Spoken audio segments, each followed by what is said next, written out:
active transportation. Oh, yeah, sorry. I'd like to welcome everyone out to our active transportation meeting this morning, October 11th. I'm grateful that you're all here in person so that we definitely have a quorum. Not that we have a lot of business items to cover, but we do have a set of minutes that we're going to need to do. But before we get to that, we'd like to go ahead and do a roll call. So those of you in the room, if you wouldn't mind, let's go ahead and start down here and say who's in the room so we know. Yeah. Okay. If you can please use your mic when speaking. Oh. Debbie Wynn, Twila City Mayor. I'm here as a guest today to hear a great presentation by our council member and our staff member. Welcome. Marisa Manzion, Twila City Council. Jared Stewart, Twila City. Lauren Victor, WFRC staff. Seamus Gueda, WFRC staff. Julie Bjornstad, WFRC staff, where this is the Hugh support corner. All of his teammates are here. Thank you. You're the spokes to this hub over here, huh? Okay, I'm Joy Petro, Layton City Mayor. Hugh Van Wagen, WFRC staff. Brittany Ward, Sandy City Transportation. Blaine Fackrell, Morgan County Commissioner. Jory Johnner, Long Range Planning Group, WFRC. Russ Fox with UTA.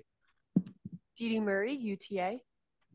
Dirk Burton, Mayor of West Jordan, and it is raining today. I want to tell you my driver's license still works. I did drive here today.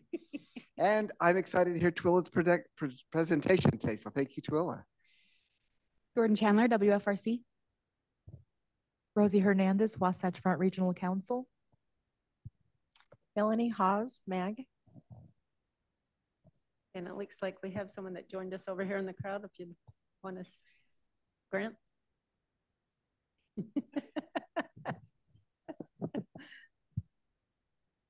Grant with Bluffdale. Okay, thank you. Okay, I'd now like to have Jordan go ahead and, if you wouldn't mind, read off all the members that are online so that we can make sure everyone knows who's attending today. Yes, we have Dave Mon, Matt Castle, Angelo Papastamos, Braden Mitchell, Byron Head, Ginger Cannon, Kendall Willardson, Mark Bradley, Matt Castle, and Rick Grover. Okay, very good. Okay, like I said, I'd like to welcome everyone out today. And as mentioned earlier, we do have one set of minutes that we need to take action on, which was for our meeting held August 9th of 2023. So does anyone have any corrections? If not, I'll entertain a motion. I move to approve. Okay, is there a second? Okay, I'll second it. It's been moved in second that we approve the minutes as written. All in favor, please say aye. Aye. All right, anyone oppose? Very good, appreciate that. We'll go on to item number 2, which this is our public comment portion of the meeting. So anyone in attendance that would like to speak on behalf of the public on an item that's not on the agenda, you're welcome to go up to the podium and state your name and your location, and we'll hear what you have to say. Okay, seeing that we don't have anyone here that wishes to make a public comment, we'll move on to item number 3, which is an action item regarding the bike network branding feedback. And as I mentioned earlier, our hub here, Mr. Hugh, is going to present that to us and kind of give us some ideas that we need to consider as a committee here. So Hugh. Thanks, Mayor. Yeah, this is sort of a fun thing we got to do today. And get your feedback on. So one of the things, we've mentioned this in previous meetings that we've had, but we are looking at here at WFRC and with our partners and MAG, UDOT and UTA to do some bike network branding. And we have some things to run by you today, get your feedback on what you think about. And this bike network we're talking about, click, work, there it goes. Is really looking at connecting the Wasatch Choice Centers, family-friendly routes to everyday destinations. And the Wasatch Choice Centers are those everyday destinations. So putting a real focus on that. And as we do that and we develop this plan, right, we're looking at the regional transportation plan, but want to be able to call it something. So that when we're talking with you as communities and with our partners, we have something to reference as we talk about these family-friendly routes to everyday destinations or the Wasatch Choice Centers. Many of you might be thinking, well, there's this Utah Trail Network thing going on that the state's doing. Just by raise of hands, who's heard of the Utah Trail Network? A nice workshop out in Tooele, right? Out in Morgan. And so, well, it wasn't in Morgan, but it was for Morgan in Ogden. And these are two different efforts. And I'm going to explain a little bit why. So the Utah Trail Network, that will be state owned and operated, state assets that UDOT will take care of and prioritize, which is a great thing.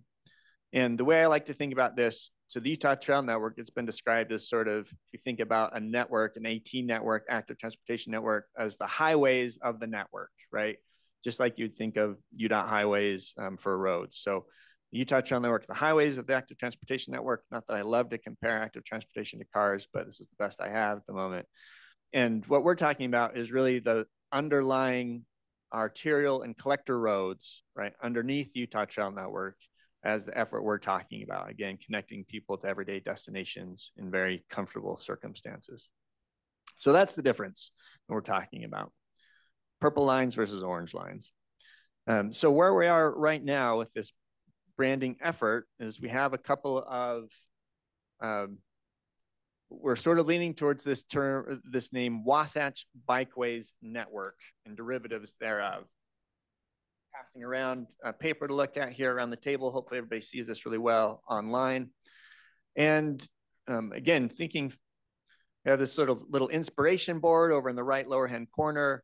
The colors haven't been applied yet to what we're working with, but just trying to get a sense for from you all on any of these logos or feelings that give a good vibe to you, essentially, right? And something that you could recognize as Wasatch Bikeways. Ted, I see you're queuing up to say something. Please do. Okay, thanks, and I hope that's not an undue interruption. I just wanted to note that, you know, we use these terms like family friendly, we use high comfort, high safety, and I think part of what I like about what this is putting forward, like the key word bikeway, we don't have a term that we use to differentiate I'm not trying to be too pejorative here, but a run-of-the-mill bike lane versus something on our streets or next to our streets that is just plain better quality. We don't have a term of art that we default to that helps us make that differentiation. And because we don't have a term of art for that, we don't communicate that concept. And my fear is we have an opportunity that we can spread that idea better. So I don't know if bikeways is necessarily the right term, but I think that that's part of the beauty of that differentiator, bikeways. It can be bigger than this effort. It can be a way that we help differentiate an important quality difference in our bike facilities. So just initial impressions. Anybody? I'll speak up. Please, thank you, Mayor. Well, right away, I love the idea of bike ways because obviously it's transportation, right? And it's embedded in us in the past, how many ever years we're alive, that it's always a freeway or it's a highway. So a bikeway is a natural meaning it's another mode of transportation. So adding the word ways to it, I think is actually brilliant. And I would highly support that naming. But, and I'll comment later on the logo if you want, or if you want comments now. Thank you, that's great. Yeah, please, Commissioner Thackrell. Okay, let me understand this correctly. You've got the Utah Trails Network, and then you're wanting to do a bikeway network. Why Wasatch Bikeways Network? Is there a reason for Wasatch versus Utah Bikeways? Yes, great question. So the reason for that is the geography that WFRC and MAG work in is along the Wasatch Front, right? And as our AOG network expand into Tooele and to Morgan along the Wasatch back or nearby Wasatch neighbors. And so we purposely left off front from this in our conversations so that it could be more inclusive than just the front of the Wasatch, if that makes sense. But Wasatch focused in that is the primary geography that our agencies work in.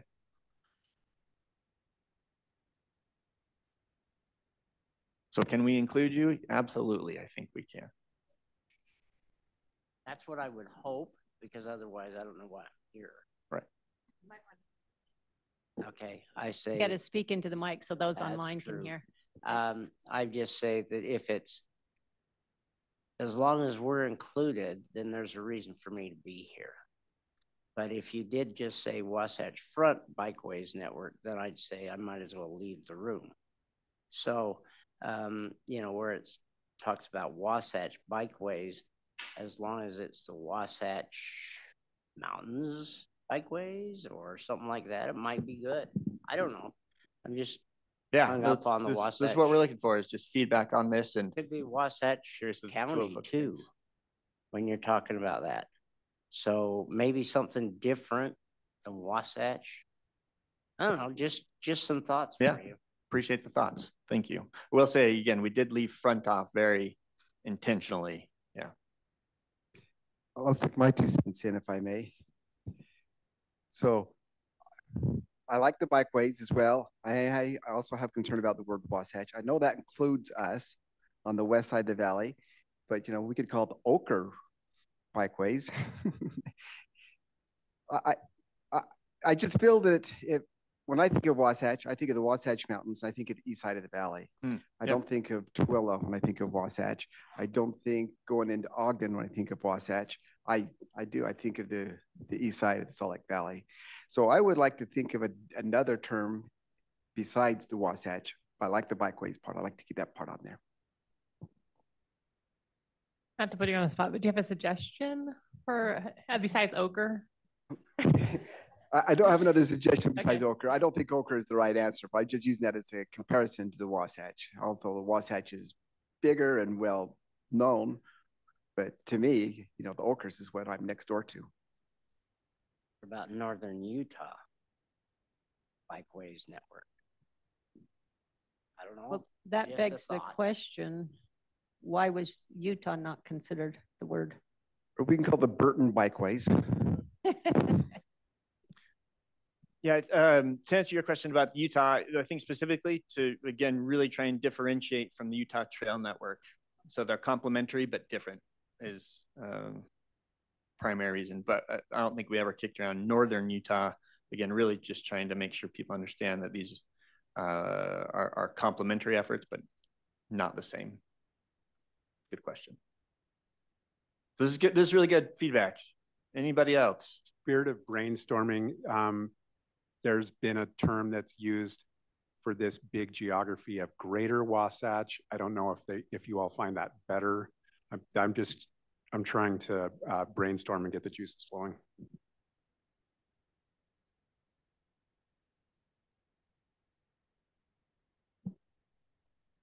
What about anybody online? You guys want to chime in on this discussion? So I'm not against bikeways at all, but just considering that we already have a lot of identification of Utah byways, maybe we try Wasatch Cycleway, so it's not confused with byways.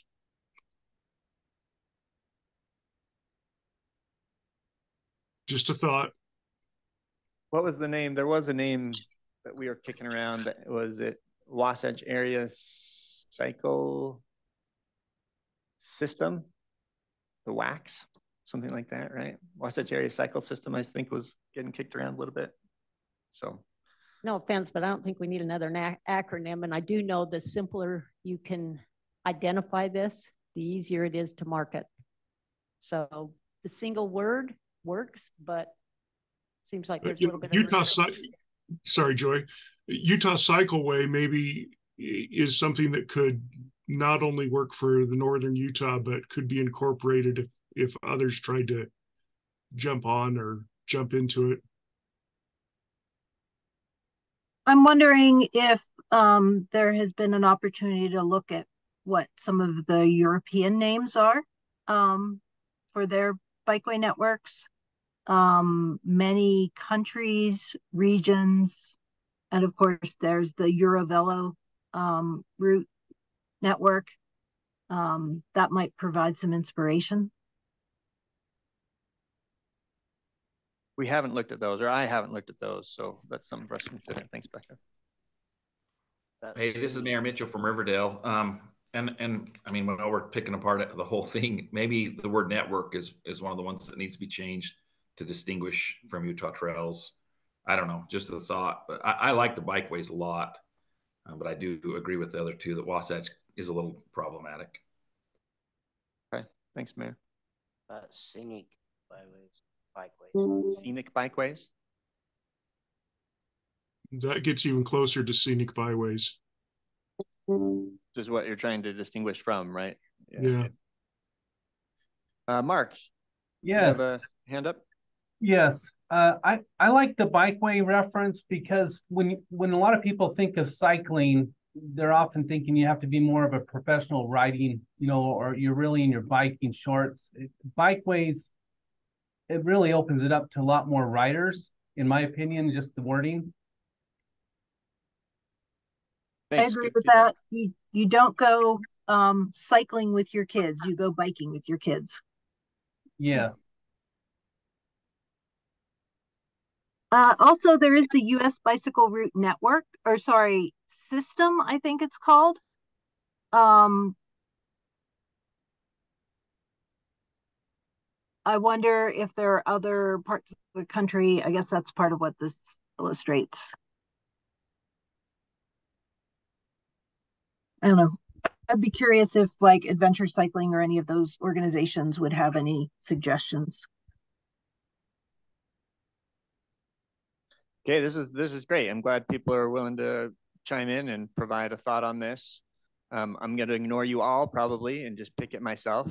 No, this is actually really, really helpful. I appreciate it. So we have some work to do on the name. Feels like bikeways, thumbs up, Wasatch, we need to reconsider. Again, great feedback. But I am curious also, just assuming you can take the word Wasatch out of some of these logos and replace it with something more appropriate. Any comments on the logo direction? I'll be happy to go on that one. Obviously, the key in marketing is to quickly see where does your eye land when you first look at those. And instantly, I went to the lower left hand, the bikeways that has the arch. Personally, I think that kind of dovetails into kind of what Utah is about, knowing about the arches. And I also like the fact that you have the lines behind the bike, not restricting it in front. So those two elements I think are very good. And, you could play with all kinds of colors with that. But I mean, I just know from my professional background, that's exactly where I would have landed. So I'm curious about others. Thanks. Hi, can you guys hear me? Okay, good. So I have one, I'm going to go back a little bit. I know we're moving on to logos, but thinking about naming of the network. I'm from New Jersey. I'm a recent move over here, but I've noticed, I'm like, what's the deal with the bees? What's the deal with Beehive in Utah?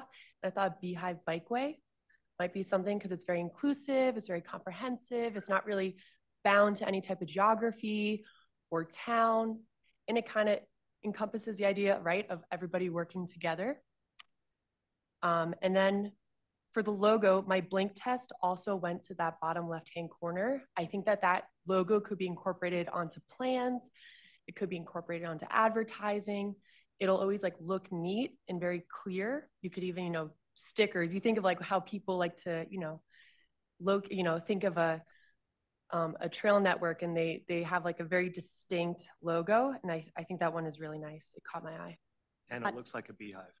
I was going to say, I actually love the idea of the beehive, and you could easily put some additional cuts into that arch to where it could complement that. But okay, anything else? Speak up. Having worked on the revised logo for the Parley's Trail, we hired a professional logo designer who was awesome. it's the cleanest logo discussion I have ever had in my life. And I have been the director of multiple nonprofits that have changed their organization's logo. It's a painful discussion. And this guy was great. So if you want his contact information, I'd be happy to share it, Hugh. Thanks, Becky. Yeah, if you would email that, that would be terrific. And if you get a second, put in the logo that you're describing in the chat for everybody to take a peek at. The chat isn't letting me share with everyone. It seems to be restricted to I can only direct message people. Okay, we'll look at that. Thanks. Yep. Angelo, looks like you have your hand raised. Yeah, if I could go real quick. You know, we obviously have the Utah Trail Network, and that's statewide. This thing, no matter what we do, this is in the Wasatch area. This is not statewide. So I'm opposed to the beehive thing because that implies it's like statewide Utah, and this is not. And so I think we need to keep it in. You know, I don't know what the words are, whether it Wasatch, whatever, but I think it is for this geographic area. Correct? That's correct. Right, not statewide. Yeah, so I'm opposed to the beehive thing because that really has statewide connotations there all over the place. And so Okay, thanks for that. I actually like the beehive, and I think we could have bees around to pretend those like goat heads that we find on the road, on the trail.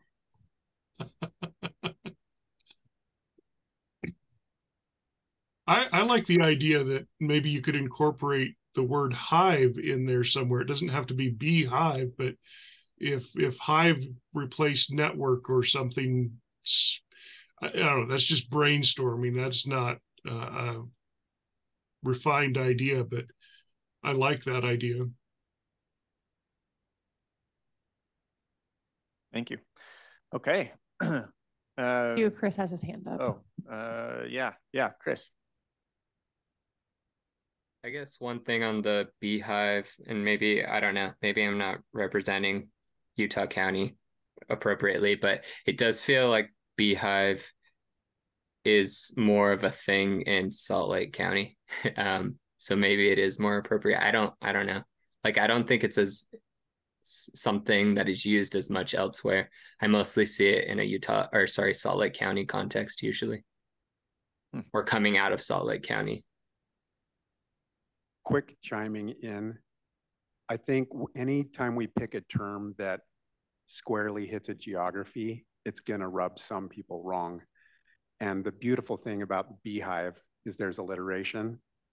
And, you know, we often, I think as a group, we apologize for the fact that we're not statewide, but we are 80+% of the state. So I don't think we have to be too overly careful with being deferential. Does that make sense? So just wanted to highlight 80% is great. Well, this is really helpful, and appreciate everybody taking the time and chiming in on this.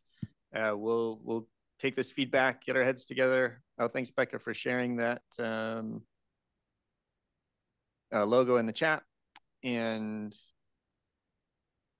sorry, I'm reading through some of the stuff here. We're good. This is great. This is really great. We'll see what we come up with after all this feedback.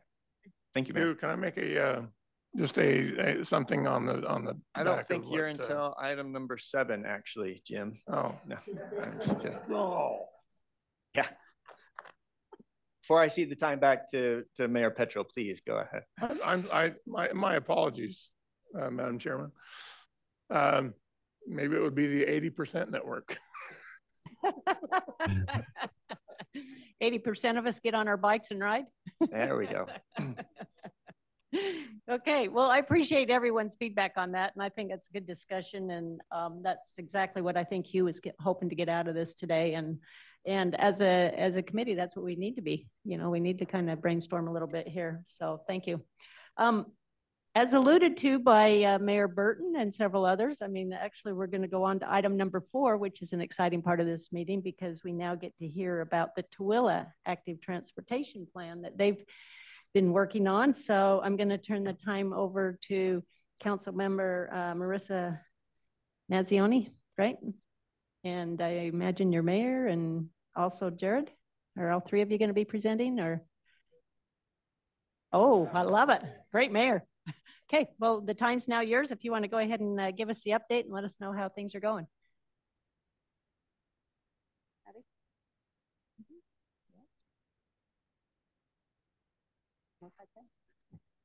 Yes, if you could pull that presentation up, that'd be great. In the meantime, we brought props, right? Excuse me. So we have been working on a Tooele City active transportation plan for about a year now. And there's a little sample of it from our consultant. We had a couple consultants. Alta was our primary consultant, and Township and Range was a sub-consultant with them in partnership with us. And you know, if you go to Tooele ATP, you can kind of see the whole plan as well. And we just, you know, if you really get bored or are really nerding out about the bike lanes, feel free to go check that out. We're excited about it. Let's go next slide here. Oh, I do? Look at that. Okay. Thank you. Thank you for pointing that out. Then I don't have to say next slide, you know, however many times. So our vision here is that the Tooele City Active Transportation Plan will guide and shape a more accessible, connected, safe, and vibrant community that prioritizes connections within Tooele City to recreation and regional amenities while increasing health and activity and preserving the community's heritage and rural character. That feels like a lot in a vision statement, right? But as we met with the steering committee, there was a lot of things we felt were important. Health, connection, our heritage, right, in Tooele is very important. And a big part of this is that Tooele, you know, we don't have to be like we're connected to the Wasatch Front, right? But we're also unique. We are ourselves, and we want to provide a community for residents that they can stay in, that they can work in, that they can ride their bike in, that they can recreate in, but that they don't necessarily need to leave all the time too. So that's kind of a big part of where our vision came from. And we need to connect more, right? Through active transportation and to one another. So, and we have some goals there. I won't read those word for word, not too much reading. So, okay. So kind of just to give an overview, this map up here, I think, is one of the great things that comes out of these sorts of plans, right? We do our visioning, we get together, we engage with stakeholders, and we create an existing conditions, right? We now know, because of this plan, where we're missing sidewalks, right? This is our sidewalk gap map in Tooele City. And you can kind of see the industrial area. There's a lot of gaps in the industrial area, but it's really helpful to see in Tooele City where we're missing sidewalks, and then pair that with schools, pair that with all the improvements that we can make, and really start to prioritize those. So through this process, again, we started about a year ago. We've done a lot of in-person engagement and online engagement, even a bike tour going around with our consultant and looking with our steering committee at the actual community. And right now, our consultant is prioritizing and making recommendations and really finalizing that plan. We should be done anytime now. Let's go. One of our proposed projects, and this is a rendering that was created as part of our AT tour, is creating a paved separated path along Drew Bay Road. Drew Bay Road, it goes all the way from Tooele City on the south to Lake Point on the north part of Tooele Valley, right? And so it's really a regional connection. It shows up on the county's active transportation plan in Tooele. And so this was one of the proposed projects that came out of this. And we're already planning to use third quarter sales tax transportation funds to help build this, right? So we hopefully will get approved by Tooele County in the next month to use funds to start actually building this and enacting our plan. Other things, you know, we have all sorts of facilities proposed across the city. There's a lot of neighborhood byways also, and you know, we're fortunate that, well, it's a double-edged sword, right? We've got Main Street, SR 36. It's always fun to have a state route be your main street, right? So a lot of our traffic's there, which also means that we have some quiet, nice streets to ride bikes on off of Main Street. So a lot of good projects there. I'll turn it over to Marisa to talk about some of our other projects and things going on. As you noticed from the map, we have a lot of sidewalk gaps, and we felt like sidewalk is a great way to connect people and neighborhoods. And there's never enough money, right, to fix all the sidewalks while building new sidewalks and replacing the gap areas. So we started a sidewalk match program where the council set aside some money for a 50-50 match for residents who have bad sidewalks in front of their house and want them replaced, but they're clear down on the list. If they want to pony up 50% of the match, then the city will come in and get that sidewalk fixed ahead of schedule.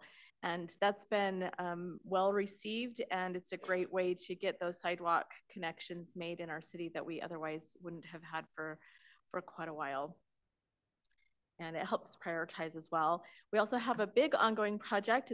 We have a big park that we've been working on for a long time, 10 years or more. And it's nearing completion. And as part of that park, we have a trail system. It's called the England Acres Trail. It will be a mile-long trail that will connect from the park over to another area close to Smelter Road, where we have a county trail there already. So they'll be connecting there. And then there's a development right next to the park that has come in, and as part of their development, they've put a trail system through their development. So it'll be almost 2 miles of trail system that will connect on the east side of town. And we're so excited about that. People are already using it. They used it even when it was closed because there was new sod. So they're really excited to get out and use that. I went over and walked through the dirt, and a couple days ago, you can see there's a playground, there's some paved trail, and it just is going to be a great area. We had to put in a couple of bridges that will cross over a FEMA drainage ditch. It's been a great development, and we're looking forward to having the completion of that. So our community is all connected over there, and it will be for bikes and walking as well. And lastly, we'd just like to thank WFRC and TLC program sponsors. We're so excited to be able to implement this. We've looked at our county trails, active transportation also, so that we can coordinate and make sure that they match up, so that in Tooele County, we have a great trail system for our residents. So like Jared said, that they'll stay and they can have fun and work and shop and everything in Tooele County. Not that we're opposed to going to the Wasatch Front, but you know, so thank you. Any questions? I have a question. On your trails, when are you going to put the trail over the mountain that connects to West Jordan? Yeah, when are we? Yes. Let's work on that, should we? That's so it can only be 30 miles and not 300 That's miles. right, not 300. Either that or we could do a tunnel. That is an option too. It's a really cheap option. Okay, any other? Sure. We actually have studied this issue in the past, and it's hasn't gotten the traction in part because it's it would be challenging to do, as you can imagine, as you know, challenging to do and expensive to do. But you know, we should keep looking at all these options. I wonder, Mayor Wynn, if I could put you on the spot a little bit. Can you speak a little bit more about what your residents in the community and how do they feel about these activities? I mean, the plans are fantastic, and you've been a real leader in this for a long time. But Mayor, like, is this important to your residents? Are they supportive of this, or is it just sort of something on the side? No, this is hugely important to our residents because they're asking about it. Traffic in some areas of our city, especially Main Street, UDOT's Main Street, the traffic is horrible. I mean, it truly is. To get just a couple miles from one end to the other can take you 20 minutes or more during the day. And everybody keeps asking, what are we going to do? What are we going to do? What's UDOT going to do? Well, I just tell them it's not going to get better. It's going to get worse unless you find another way to use additional transportation options. And so use Drew Bay Road if you want to drive out. But bicycles are an answer. And me being a senior citizen, I've been against bicycles for a long time because I didn't think I could do it. I'm busy, can't ride bikes. But I will tell you, just within the last year, we invested in bicycles. And it is, my husband and I, it was such a smart move. It truly was. So now instead of driving around my city to see where we need to improve some things, because I do that quite regularly, we do it on the bicycles. It is so fun. And yes, they're e-bikes, so that if I need a little extra push, I can, but it gives you that encouragement that I can do this. So I do believe that our citizens are asking for it. This England Acres Park has really been 20 years in the making. It was property that was partially donated and then purchased by the city. I don't know how many acres of property down there? Can't remember. It's a big park, and only one little tiny portion was ever finished. And so we have pushed in the last 4 years to really get that done. And when we received some grant money to put in the trail, it just changed the whole focus of what we were doing for the park. And this trail system, again, the people in Tooele are so excited.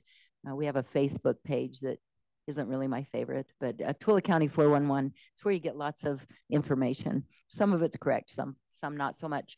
But you will watch on there and see how many people keep asking, is it done? Is it ready? Can we go? Can we use it? And it is that close.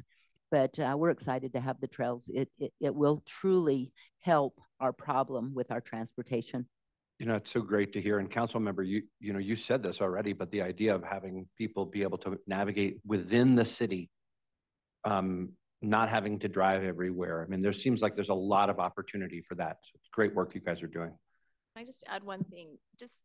I think it's great. I'm a cyclist as well, so I love being able to do that, but there is not a safe way for us to cycle to the city. So there's a stretch of that highway that is not navigable by bike. So it is important. I think we're working really hard to get our citizens, to enjoy our trail system and to build it up so that they can use it. But we do have to keep looking at that and how we can connect, because that is something that is needed. I know UDOT worked with, I think they had a workshop out in Tooele for the Utah Trails Network. Hopefully that line made it on the map, the connection near I-80, right? I know UDOT's also looking at extending 201. And so I think there's some opportunities. And if it makes that list, then it gets that much closer to getting funding. That was the first, when we talked about it at the workshop, that was the first one we chose, was we've got to connect with Salt Lake, because they'll ride their bikes to Salt Lake if the trail is there. I have another question. On your main street, there's no bike lanes there, I guess. So you're saying that's congested. Do you allow bicycles on the sidewalks? We'll do ride bicycles on the sidewalks occasionally, but I feel, and the mayor maybe can correct me if I'm wrong, I feel like people feel it's not a super safe. So even if it was allowed, our sidewalks are kind of wide, but people do walk on them. And so it's not the ideal situation. We have talked to UDOT about making some changes and making that safer so that people could feel better on their bikes. It's a long time, it's a long process. And so, but we have started those conversations. Code right now does not allow riding a bicycle on a sidewalk. My job is to enforce the law, but that's one that maybe is at the end of the list.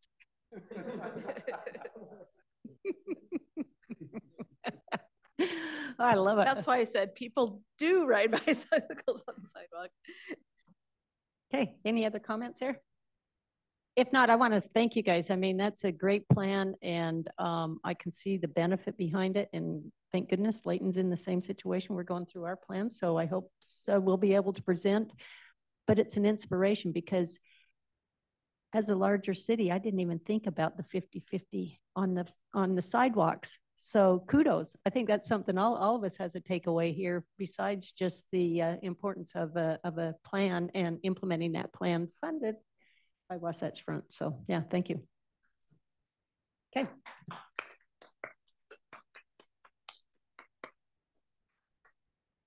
Okay, we'll go ahead and move on then to item number 5 here, which is going to be about the active transportation data. And Hugh has now left me at the front of the room and gone to the other side, so I won't call him the hub anymore. Sorry, man. Andrew showed up and I figured you were in good hands there. Okay. Sorry you have to hear from me again. I'm going to do my best to represent not only the planning part of our agencies, but also the analytics groups from our agencies. When I say, I mean our transportation partners. And right, lines on a map are certainly one thing, but the data behind that is a whole other thing. And one thing that we'll get into it a little bit here is in the active transportation space, the biking and walking space is the management of data. And there's a lot of data that can be out there. And if you can imagine the type of data that is on the roadway and transit side, there's been years and years and years of buildup and coordination and standardization behind those things. Not that it's perfect in those modes, but we're really playing catch up on the active transportation side. So looking for, again, some feedback from y'all here today on direction that we're looking to go with our partners. And forward. There we go. So when I talk about active transportation data in this context today, what I'm really referring to is infrastructure, both existing, so on the ground, it's there today, it can be used, and planned infrastructure. Right, so a lot of the things we see on our Wasatch Choice map, as opposed to data like AT counting users of the system. That's not what I'm talking about today. I'm talking about infrastructure specifically. And right, anything we do in this AT data space is ultimately to right, benefit the users of the system. And I think that's enough said for any of the work we do at any of the transit or transportation agencies, is just trying to benefit the users of the system. So how to maintain this data going forward? We were just having a conversation in our long range planning group today about some bike lanes that got striped recently near one of our coworkers' neighborhoods, and right, sort of happened overnight, boom to boom. Is that, anybody ever experienced that? Any of your cities doing projects where one day something's there, the next day it's there, day before it's not, right? You see some nodding heads. At least there's no, like, what is this called when you do that? Shake of the head? Yeah. And you can imagine, right, for the transportation agencies, you know, how do we coordinate when that new bike lane goes in, when that new trail segment goes in? It's really, really difficult to stay on top of all of that. So this is something we're trying to tackle here. And why are we doing it? Well, if we don't know what's on the ground and what's getting built right today, it's really hard to plan for tomorrow and know where those needs and gaps are, right? That was demonstrated by the Tooele sidewalk information. For anybody that just wants to go out for a bike ride and decide, hey, where can I go that I'm going to feel comfortable with my level of bike riding, or taking family with them? You know, how do they plan those routes? Well, we need to give them accurate information to do that. And if I'm just trying to get from A to B, personally, myself, I do use Google quite a bit to do that. It's not perfect though. And we try and feed as much information into the Google system or any of the other big data systems that look at navigation from our resources as we can. But again, if we're not giving them complete information, they can't use it either.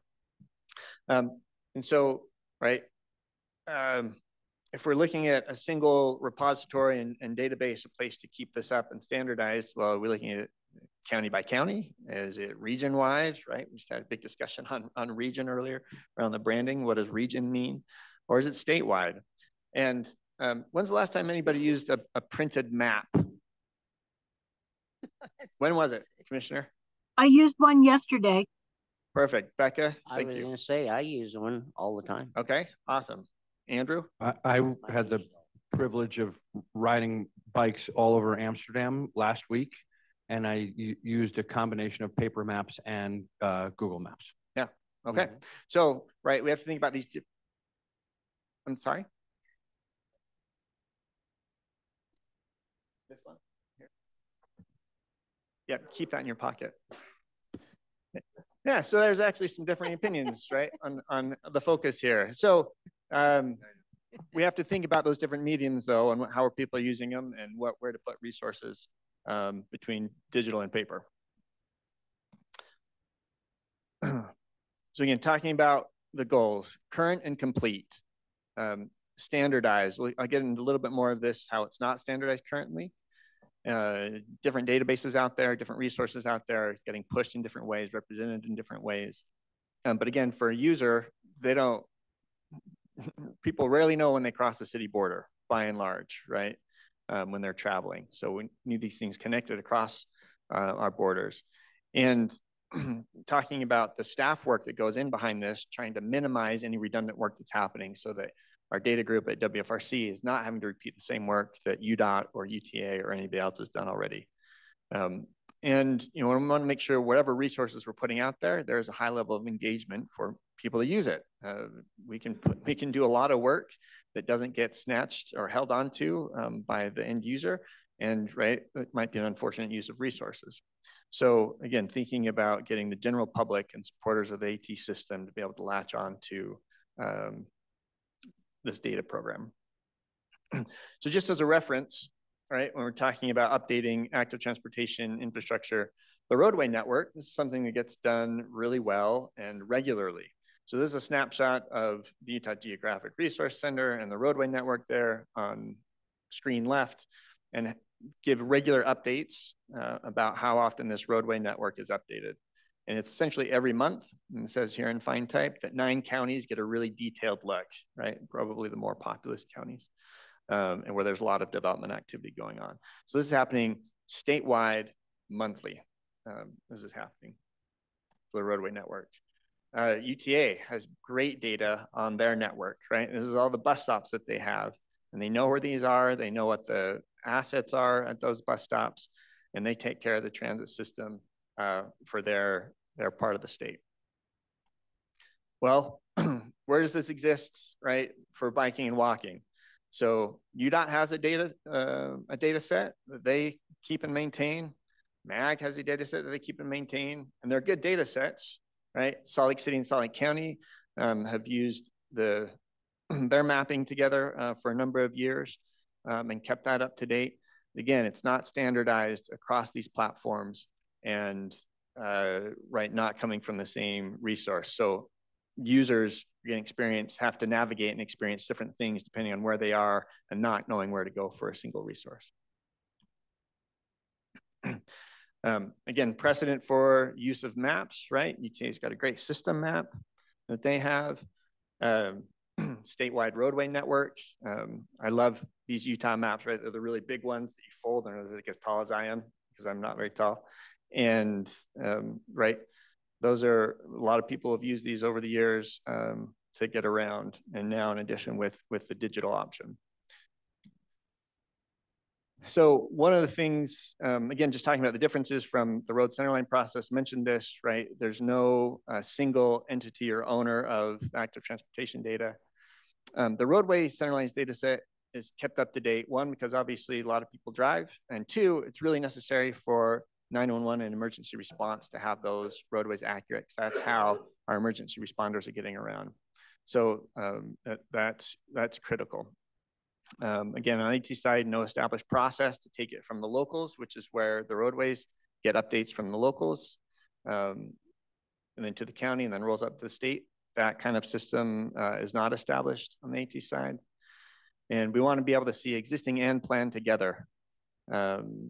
And on the roadway side, you don't think about that as much. Give me the layer that shows planned as I'm trying to navigate around. But that does seem to be important for active transportation users. And then, who are contributing to this? You probably don't get a whole lot of folks with a new neighborhood development, a road gets in, If I'm just happen to be in the neighborhood there, I'm the one that's saying, hey, Utah Geographic Reference Center, there's a new road here, by the way, as a user. But crowdsourcing that sort of stuff on the active transportation side seems like it's a different opportunity because of the users who are out there, and again, the non-standardized system. So what are we trying to get to? People that can contribute to this data, maybe they can be lay people, but authorized users in some way. People within the agencies become trusted GIS editors of this data. GIS, Geographic Information System, is a system we use to maintain the data and create the data.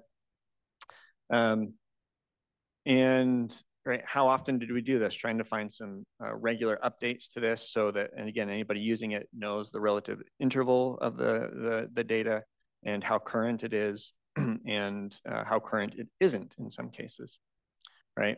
And we're trying to meet the needs of the agencies, the users, have it on mobile platforms for people out on the road and for people that can possibly suggest edits because they're on the ground. So what we're sort of trying to get some feedback on here is, well, what if there was an app? Again, don't know the geography quite yet, looking for feedback from you all on this. That is the go-to resource for anybody looking for active transportation facility information, route information, right? If it was on your phone, right? Something that can be, shows your own location, right? Real time. Focuses on having the existing facilities on this map, because again, for people to navigate and get around, but the ability to turn on planned layers in case you run into something and say, well, what is the future of this next extension? And then I have everyday destinations on there, park, schools, trailheads, etc. And we want to create a method to make sure that anybody that knows there's new projects going in, the city level, county level, to say, oh, that's new and we need to get up into this data set. And we want to be part of this data set and making sure it's accurate and live because it benefits our residents. And this is just a little mock-up of something this would look like, right?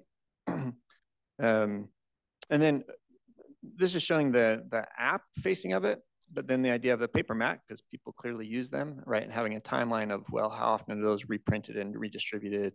And again, at what geographic scale is something we need to think about and figure out. And then again, an ability to come in and make suggestions on this, because maybe we don't get it right, or maybe it hasn't been updated. And anybody can come in that has this app, make a suggestion, then it goes to somebody who's a verified editor that would have to confirm that change before it gets officially uploaded into the data set with administration approval.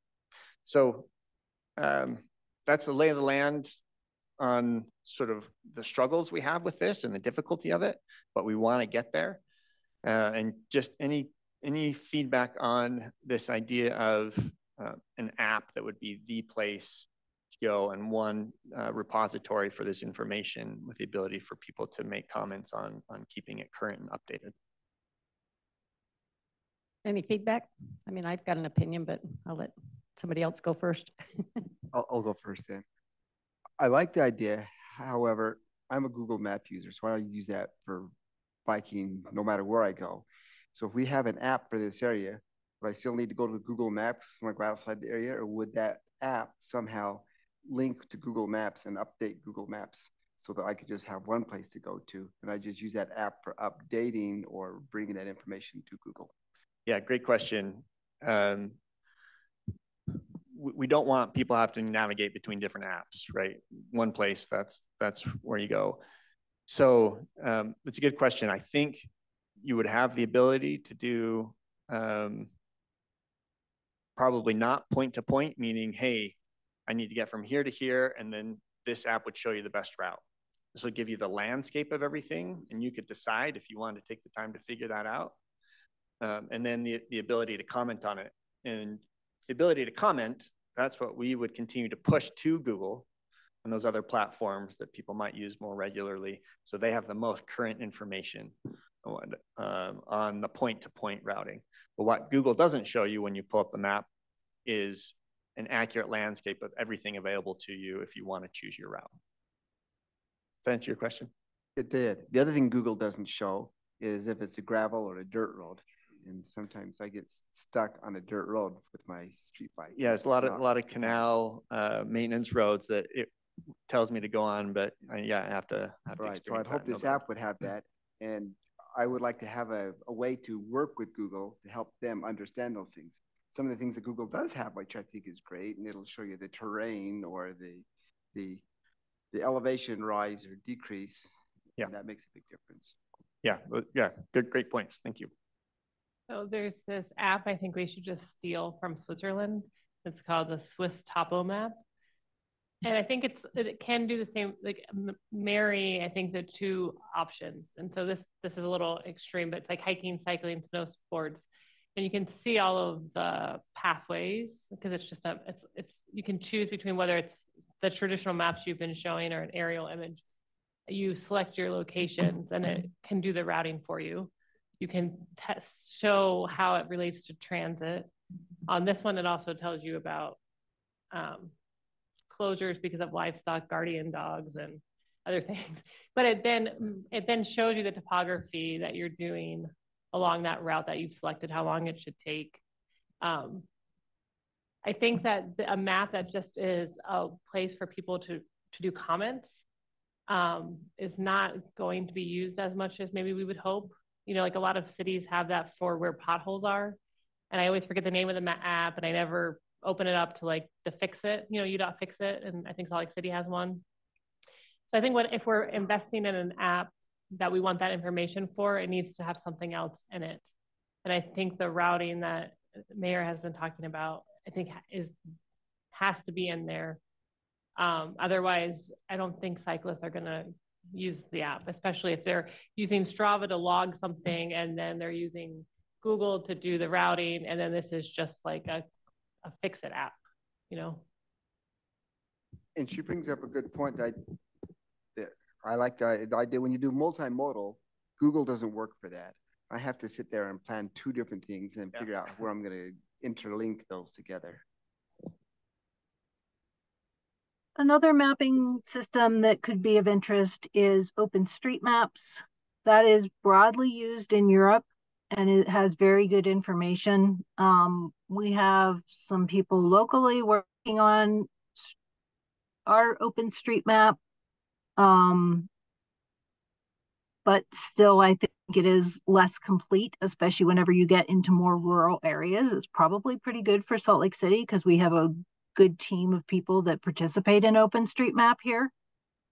There are ways to upload data to Google, like in bulk for active transportation.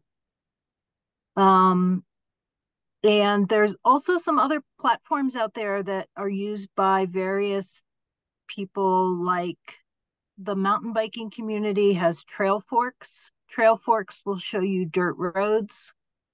It doesn't tend to show you paved bike paths as much. But that could be another model to look at in terms of mapping. And there's other ones as well, but I think TrailForks is probably the best developed. Thanks, Becca.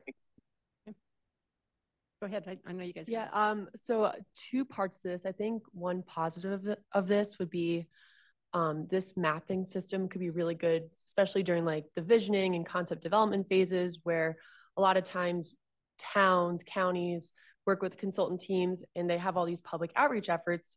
And they typically ask people, I'd love to see you mark up a map and tell me where you'd like to see your, you know, where are there gaps in the network? Where would you like to see facilities? This is a really great tool to kind of just take all that information and have it migrated into one spot. My second comment is, I'm curious to what threshold you would want to put proposed facilities, because I'm just thinking about all the pitchforks that come out if you say that there's a proposed facility coming and it never comes. Of course, I feel like with any type of, you know, facility you put in, you always have people who are, you know, super happy about it. And then you always have some people who are, they're reluctant about it. But I guess that was the one thing I'm concerned about is like, at what phase in that project would you want to make it externally available to the public to comment on? Because if it's still in design, do you want to have people commenting? Or really more so in concept development, do you want to wait till design? Things like that. Yeah. Good thoughts. All right, thank you. Good comments.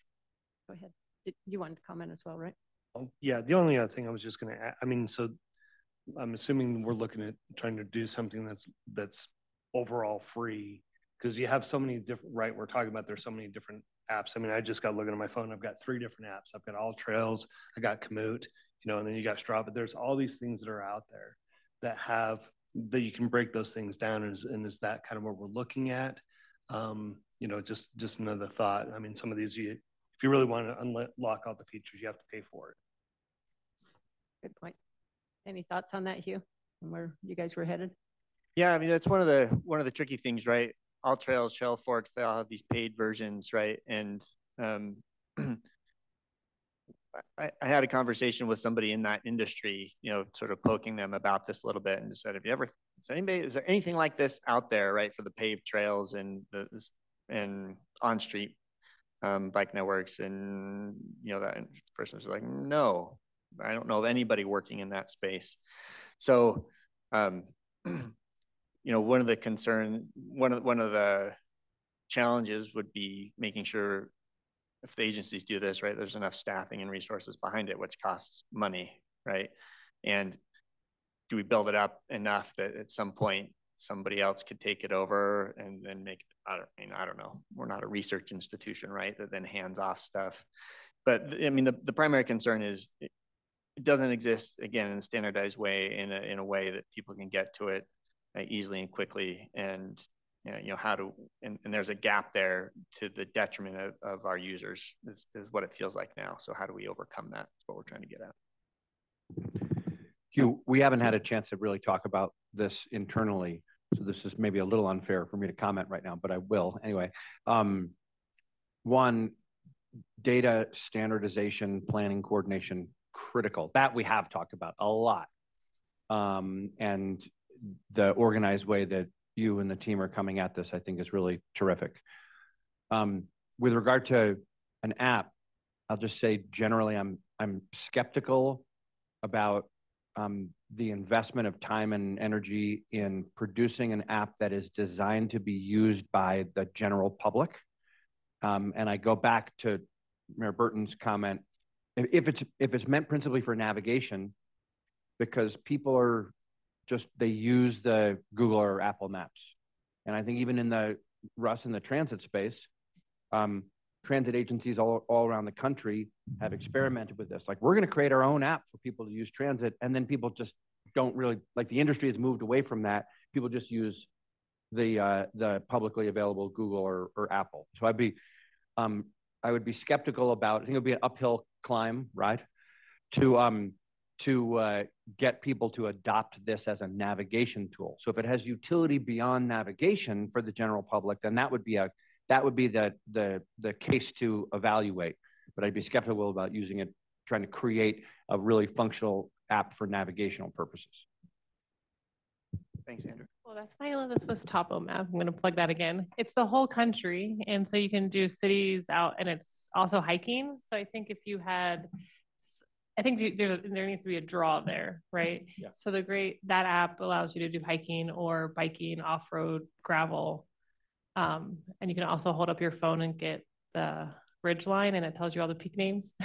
So maybe it's something that goes beyond like the transportation agencies to something that the state can use to market for like tourism. And it just also happens to serve the purpose of people trying to ride on the street. But I think if you married it with like a mountain biking thing or a hiking thing and give them more purpose for it, it could work. Thanks. This is really helpful. We know that the app space is a difficult one to crack, and sort of trying to marry this idea of trying to keep our data up to date and complete with some extra functionality. But points well taken, and we'll kick this around again as a larger data team between the agencies. Thanks a lot. Yeah, I think one thing that you might do is just compile a list of all of the different apps that people are using. Like Julie's talking about. Julie, what's that called again? She's the only person using Topo. a Swiss If you ever find yourself in Switzerland, map. you should download it. Okay. I might find myself in Switzerland. That sounds fun. Thank you. It sounds like a huge undertaking, quite honestly, to make it functional and work right. And if this is the right area to get this springboard and get it started for the state, then I can understand that. And I think that's what this discussion is about. So Hugh, I mean, yeah, there's a big road up in front of you on this one, but I can see the benefit of it, especially if we go into our whatever bikeways name, and boy, that logo instantly could be your your app logo as well. So, I mean, I can see the tie-in and benefit, especially when you're just trying to mainly identify bike paths. I mean, that could be beneficial in itself. So anyway, all right, I think we need to move on so that we can kind of keep this meeting on schedule, unless anybody has a burning desire to further comment. Okay. Mayor, I'm just looking at the next item, and Walt Gilmore was going to be our presenter. I don't see him online at the moment, so that might be something we table for a future meeting. Okay, yep, that's great. One less item today. Okay, well then that means we can go on to item number 7, which, Jim, you get to speak now.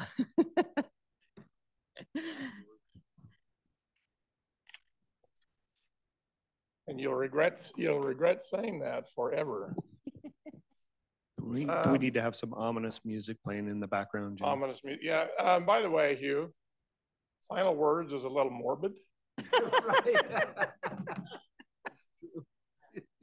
Yeah, a little bit. It's October. Come on. I wasn't quite sure how to take that. I asked you if I could take a minute at this meeting because it will be the last ATC meeting before I ride off into the wild blue. I'm retiring next month. I've been doing this active transportation, bikeways. Active transportation, I'm still getting used to. I've been doing this for a quarter of a century. And I don't know when that phrase came into existence, but it hasn't always been the case. And so I call things trails and bikeways. Off the old fashioned. Anyway, there's 2 things that I really wanted to talk about. And one was, I've been reading a lot lately, stories in the newspaper about the new Utah.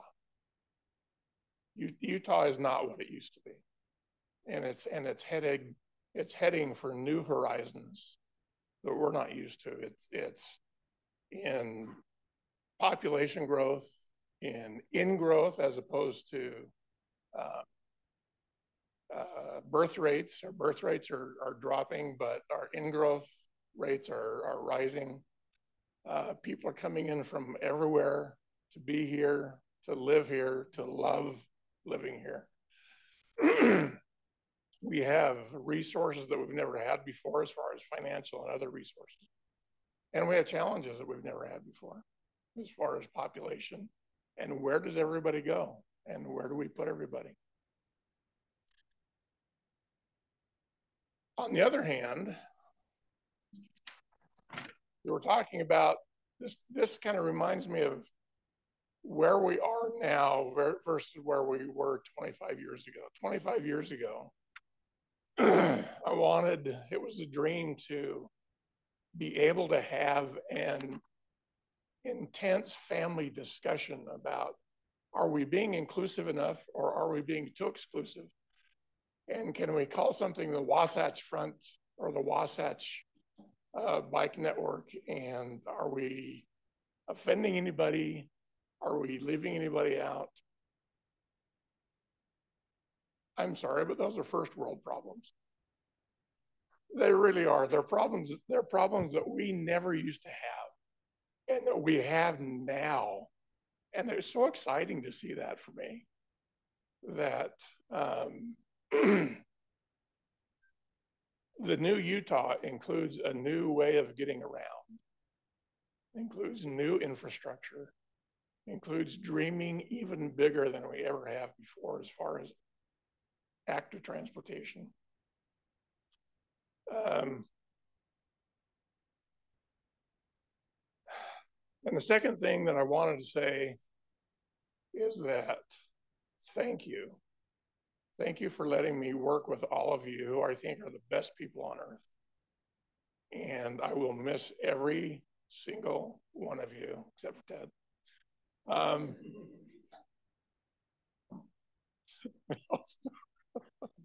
I just have to give Ted a hard time. I will really miss Ted a lot, unless I get to see him once in a while. So that's it. I didn't come up to take questions or take a long time. I just wanted to say thank you very much. And I've appreciated being integrated into this great group of people over the many years. Thank you.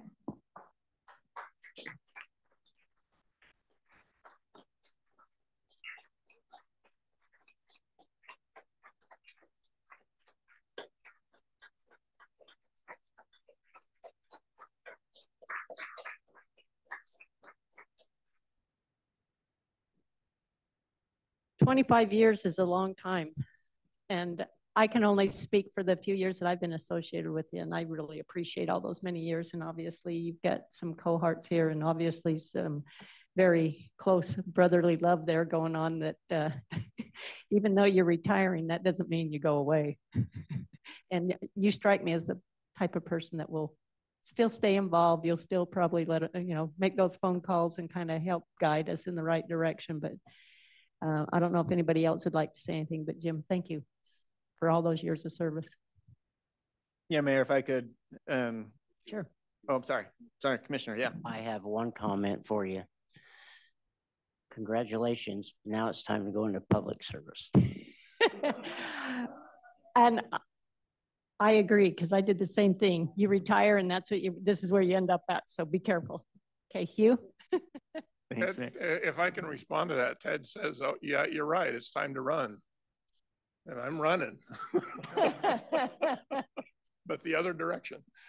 Thank you, though. I do intend to stay involved. I still have strong opinions about things. But what that turns out to be remains to be seen. So thank you.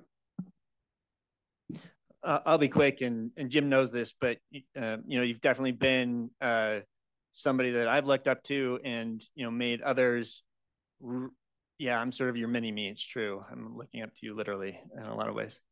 But right, looking at you and realizing that people can make a career in this space has been really important to me. And I think with the work that you've done with Mountain Land, right, informing the other agencies across the state, you're sort of leading out and making this happen. And we've all turned to you. Anybody that is my generation, can I say that, and not yours, right? Right, it's been Jim Price, right? Well, what does Jim think about it? How has Jim gone about this? And you've just really laid the groundwork for this new Utah. And to anybody that works in this space, I think I can say from all of us, again, thank you for leading out and spearheading where we are today, because we wouldn't be here without you. So thanks, Jim. You're pointing down here. I didn't see. May I add something also? Absolutely. So I feel like in our line of work, sometimes progress seems and feels slow, right? Planning takes time. Getting approvals takes time. Getting funding takes time, and it can be kind of frustrating, right?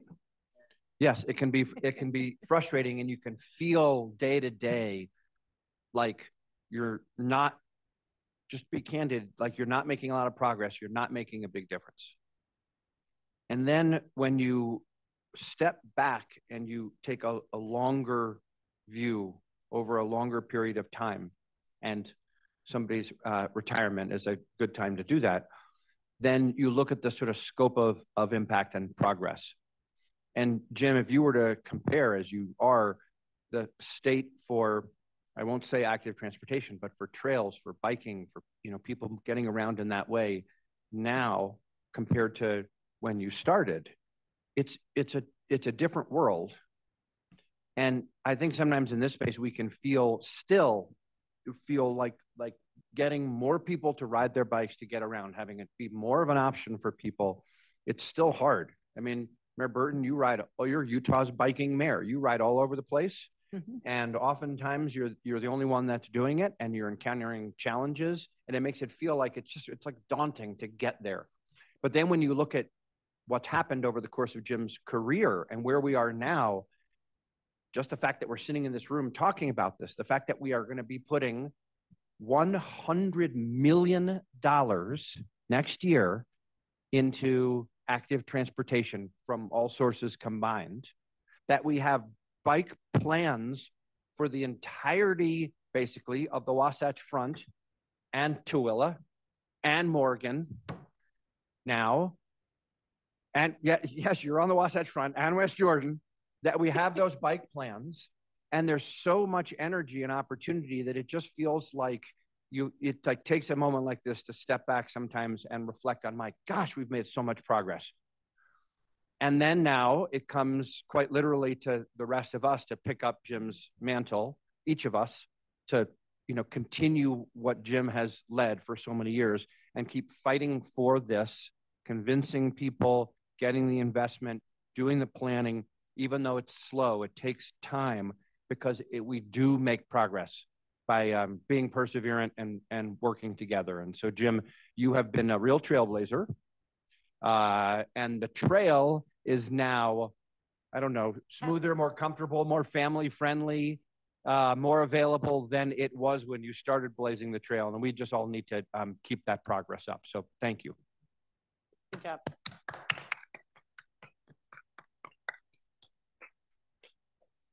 Okay, you didn't have the final words, but the final words spoken were very good.